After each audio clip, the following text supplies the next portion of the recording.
بسم الله الرحمن الرحیم. دوستان عزیز، امید که جور و صحتمند باشین. ګرانو ملګرو، نن خپل درس د یو ډیر پروفیشنل پروګرامینګ لینګویج څخه شروع کوو چې د سی پلس پلس په نامه یادیږي، چې البته سی پلس پلس پروګرام نن سبا ډیر استعمال لري. حتی تاسو وګورئ چې سیستم لیول لینګویج ژبه ده چې سیستم سافټویر معمولا زیاتره په سی پلس پلس ژبه کې جوړیږي. نو ګرانو ملګرو، راځو خپل درس د سی پلس پلس د پروګرام څخه شروع کوو.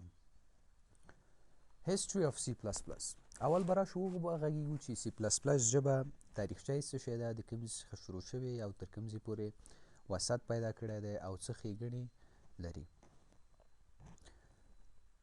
مخکې د سی پلس پلس د ژبې څخه ګرانو ملګرو سی ژبه وه، چې سی ژبه معمولا د دې لپاره جوړ شوې وه چې د یونیکس اپریټینګ سیسټم یا وینډوز چې کوم یو دی هغې کې موږ او تاسو وشو کولی چې پروګرامونه څه شی کړو، ډیولپ کړو.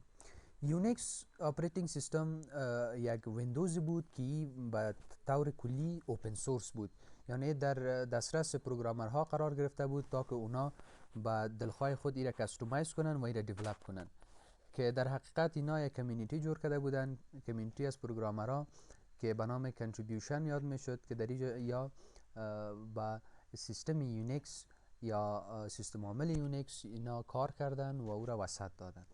که اساس سی هم به خاطر زمی بود که چطور بتوانه به خاطر سیستم عامل یونیکس پروگرام ها را بسازه. بیا تر دې چې بجرینی شروستروپ دا یو پروګرامر و چې دا په بیل لابس کې چې د بیل لابراتوار په نامه یادېده، هلته یې د سی پلس پلس ژبه ډیولپ کړه، یعنې رامنځته یې کړه. او دا کوم کال و؟ 1980 کال. The first commercial release of the language appeared in October in 1985. او د دې ژبې هغه رسمي ریلیز یا بازار ته عرضه کولې په 1985 د اکتوبر میاشت وه. 1985 کال کې دا ژبه بازار ته په رسمي توګه یا په تجاري توګه معرفي شوه. تفاوت د سی او د سی پلس پلس صرف په کلاسونو کې دی، او صرف دی چې سی آبجیکټ اورینټډ نه و، یعنی سی به په آبجیکټ باندې پروګرامینګ نه کوو، د آبجیکټ نه بحث نه کوو، او سی پلس پلس برعکس په آبجیکټ باندې څه شی کوي، بحث کوي.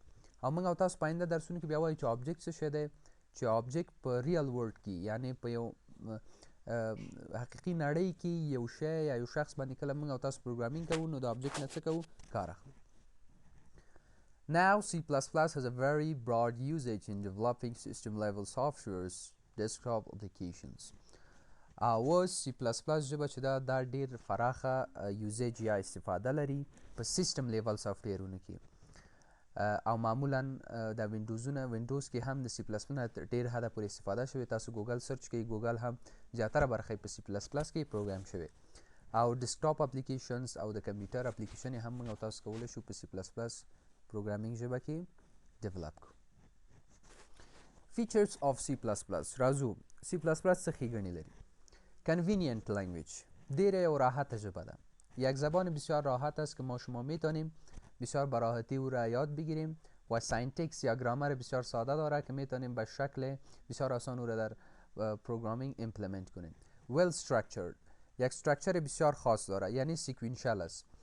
استراکچر سی پلس پلس که است بسیار خوب است، یعنی با آسانی به راحتی ما میتونیم که ساختار سی پلس پلس جور کنیم و در رو پروگرامینگ خود ادامه بدیم. او کیس سنسیتیویتی، یعنی سی پلس پلس چې دا کیس سنسیتیو ده، معمولا د غټو حروفو یا وړو کیپیټل لیټرز یا سمال لیټرز په دې برخه کې سی پلس پلس چې سنسیتیو ده. که چیرې موږ او تاسو ځینې قواعدو څخه سرغړونه کوو په سی پلس پلس کې، د ساینټکس د ګرامر څخه وځو، نو سی پلس پلس د دې سره څه شی کوي، مخالفت کوي، زموږ او تاسو پروګرام مخته نه ځي. نو موږ او تاسو باید غټ او واړه حروفو ته توجه وکړو، نو ځکه دلته موږ او تاسو یو خاصیت د سی پلس پلس دا ده چې دا څه شی دی، کیس سنسیټیو. بل ماشین انډیپندنس، یعنی دې پورې تړاو نه لري چې موږ او تاسو صرف سی پلس پلس کولی شو په ایچ پي کمپیوټرونو کې ډیولپ کړو. موږ او تاسو همچنان کولی شو په ډیل، موتورولا، هر ایسر، نو لینووو، هر کمپنۍ د کمپیوټر چې موږ او تاسو کولی شو چې دا هلته څه شی کړو، انسټال کړو او په دې کې کار وکړو. او یو پلیټفارم انډیپندنس دی چې هغه بیا جدا موضوع ده. پلیټفارم انډیپندنس بیا هغه بیخي زموږ او ستاسو وینډوزونه سره فرق کوي، لکه وینډوز شي، میک شي. میک یا میک بوک کې موږ او تاسو بیا نشو کولی چې د دې کوم پروګرامینګ چې موږ او تاسو په وینډوز کې کړي هغه په میک کې څه شی کړو، تطبیق کړو، چې البته هغه ژبې بیا جاوا ده چې هغه پلیټفارم انډیپندنس دی. بله موضوع دلته موږ او تاسو سره آبجیکټ اورینټډ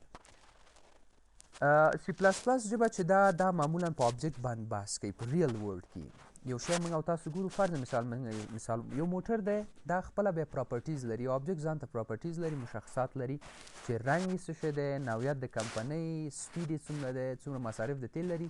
نو دا شیان وابسته څه سره دي، آبجیکټ سره دي چې د دې مشخصات ښیي.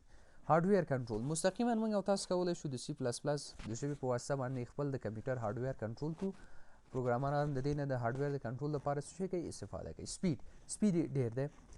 سرعت زبان سی پلس پلس نظر به زبانهای دیگه بیشتر است.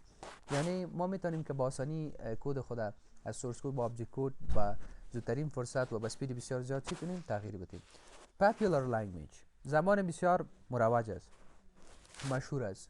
و سی کمپیتیبلیتی و پروگرام و زبان سی پلس پلس همراه با زبان سی چی داره، مطابقت داره.